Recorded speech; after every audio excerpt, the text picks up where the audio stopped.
Hello दोस्तों। तो आज हम हमारी इंडिया आफ्टर इंडिपेंडेंस सीरीज़ में देखेंगे consolidation of India.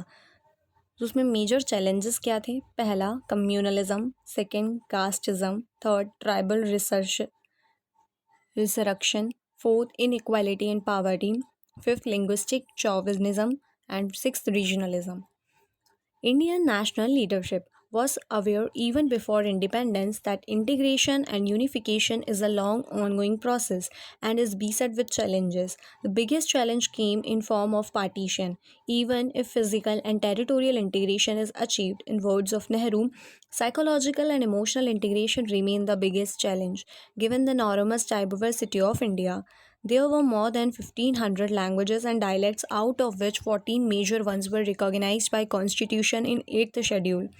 There were tribes, there were minorities in terms of language and religion and so on.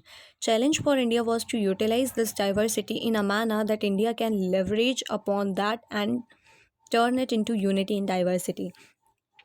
Broad strategy for consolidation was a multi-pronged one involving political and territorial integration, secularism, and anti communalism, mobilization of political and institutional resources, economic development, and adoption of such policies which promote social justice in society. Constitutional and political structure was made conducive for the demands of diversity as well as need for unity in diversity. Conducive means uske anukul. Decentralization was distinguished from disintegration.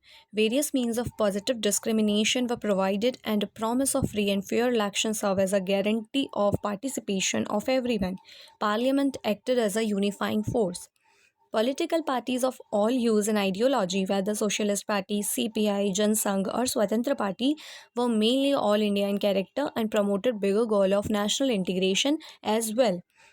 Congress also had people of all hues in it, and it itself accommodated diverse ideologies from rightist to socialist.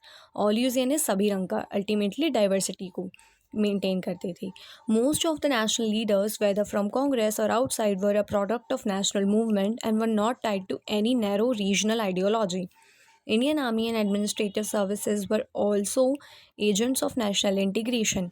They were merit based and had a pan Indian outlook, all Indian recruitment free from caste, color, region, and religion bias, and common training inculcated a common national character in these services. Similarly, in field of economy as well as industrialization was carried out in all parts of nation and were even taken to rural and backward areas. Big industries became a symbol of national endeavor and unity. Economic development was seen as necessary for national consolidation and planned development was pursued. Center state relations were also aptly handled and there were fewer occasions of confrontations. Center adopted an accommodative approach and Congress rule in both center and state helped this cause. An independent non-aligned foreign policy also supported consolidation process as it freed India from an ideological bias. In social sphere, steps were taken to minimize inequalities and disparity through various active steps like positive discrimination for weaker sections, land reforms, community development program, integrated rural development, and so on.